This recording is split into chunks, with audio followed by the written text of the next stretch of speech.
रामपुर गांव, जो उत्तर भारत के हरे भरे खेतों और प्राचीन मंदिरों के बीच बसा था, आज एक अनोखे उत्सव की तैयारी में डूबा हुआ था। गांव के सबसे धनाढ्य परिवार ठाकुर रघुवीर सिंह के बेटे वीरेंद्र की शादी थी। दुल्हन थी मधुबाला, पड़ोस के गांव की सबसे सुंदर और गुणवान लड़की। बारात की तैयारियां जोरों पर थीं।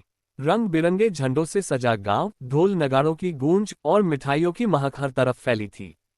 ठाकुर रघुवीर सिंह ने पूरे गांव को न्योता दिया था। बारात में शामिल होने के लिए दूर दराज से रिश्तेदार और दोस्त आए थे। वीरेंद्र, एक हंसमुख और बहादुर नौजवान, अपनी दुल्हन को लाने के लिए बेसब्र था। उसने अपने घोड़े शेरू को सजाया और बारात की अगुवाई करने को तैयार था। बारात में 100 से ज्यादा लोग थे, नाचते गाते, आतिशबाजियों के साथ और ढोल की थाप पर थिरकते हुए। शाम ढलते ही बारात ने रामपुर से मधुबाला के गांव चंद्रपुर की ओर प्रस्थान किया। रास्ता जंगल और खेतों से होकर गुजरता था और चांदनी रात में बारात की रौनक देखते ही बनती थी। लेकिन किसी को नहीं पता था कि यह खुशी का कारवां जल्द ही एक रहस्यमयी घटना में उलझने वाला था। रात के करीब 9 बजे, जब बारात जंगल के बीच से गुजर रही थी, अचानक एक तेज हवा का झोंका आया। ढोल की आवाज धीमी पड़ गई और बारातियों में खुसर फुसर शुरू हो गई। वीरेंद्र, जो अपने घोड़े पर सबसे आगे था, ने पीछे मुड़कर देखा। उसे कुछ अजीब सा लगा।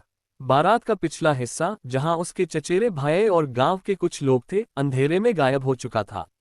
रुक जाओ, वीरेंद्र ने जोर से चिल्लाया। ढोल बंद हो गए और बारात रुक गई। उसने अपने सबसे करीबी दोस्त गोपाल को बुलाया। गोपाल, ये क्या हो रहा है? आधे लोग कहाँ गए? गोपाल ने अपनी टॉर्च जलाई और पीछे की ओर दौड़ा, लेकिन उसे कोई नहीं दिखा। न ढोल वाले, न नाचने वाले, न ही आतिशबाजियां जलाने वाले। बारात का एक बड़ा हिस्सा गायब था, जैसे धरती निगल गई हो। वीरेंद्र ने तुरंत अपने पिता को फोन किया। ठाकुर रघुवीर सिंह, जो गांव में शादी के बाकी इंतजाम देख रहे थे, ये सुनकर स्तब्ध रह गए। ये कैसे हो सकता है? पूरी बारात गायब। उन्होंने तुरंत गांव के कुछ लोगों को इकट्ठा किया और जंगल की ओर रवाना हुए। जंगल में पहुंचकर ठाकुर और उनकी टीम ने हर जगह तलाश शुरू की। टॉर्च की रोशनी में उन्होंने पेड़ों, झाड़ियों और रास्तों को छान मारा, लेकिन बारात का कोई निशान नहीं मिला। न कोई पदचिह्न, न टूटी टहनियां, न ही आतिशबाजियों का कोई अवशेष। ये सब इतना रहस्यमय था कि गांव वालों में डर फैलने लगा। कुछ बुजुर्गों ने कहा, यह जंगल शापित है। यहाँ पुराने जमाने में एक राजा की बारात गायब हो गई थी। शायद वही भूत प्रेतों का खेल है। वीरेंद्र, जो अंधविश्वास में विश्वास नहीं करता था, ने इस बात को नकार दिया। यह कोई भूत प्रेत नहीं, कोई इंसानी साजिश है, उसने दृढ़ता से कहा। उसने अपने दोस्त गोपाल और कुछ गांव वालों के साथ जंगल में और गहराई तक जाने का फैसला किया। रास्ते में उन्हें एक पुराना मंदिर मिला, जो जंगल के बीच में खंडहर की हालत में था। मंदिर के पास कुछ अजीब सी आवाजें आ रही थीं, जैसे कोई फुसफुसा रहा हो। मंदिर के अंदर कदम रखते ही वीरेंद्र को एक ठंडी सिहरन महसूस हुई। दीवारों पर पुरानी नक्काशी थी, जिसमें एक बारात को दर्शाया गया था। नक्काशी में बारात अचानक गायब होती दिख रही थी, जैसे कोई जादू हो। गोपाल ने दीवार पर एक गुप्त दरवाजा देखा। उसे खोलने पर एक अंधेरी सुरंग दिखी। यह क्या जगह है? गोपाल ने डरते हुए पूछा।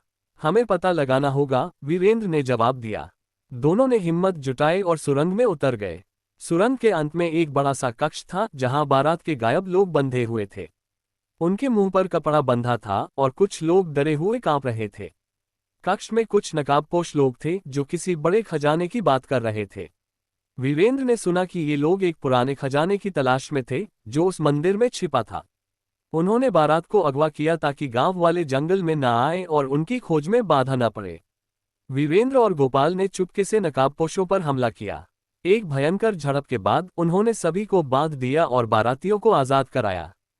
खजाने की बात सच थी। मंदिर के नीचे एक पुराना खजाना था, जिसमें सोने चांदी के गहने और सिक्के थे। गांव वापस लौटने पर वीरेंद्र और गोपाल को नायक की तरह स्वागत किया गया। खजाना गांव के मंदिर को सौंप दिया गया और शादी का उत्सव दोगुने जोश के साथ मनाया गया। मधुबाला और वीरेंद्र की शादी में पूरे गांव ने नाच गान किया।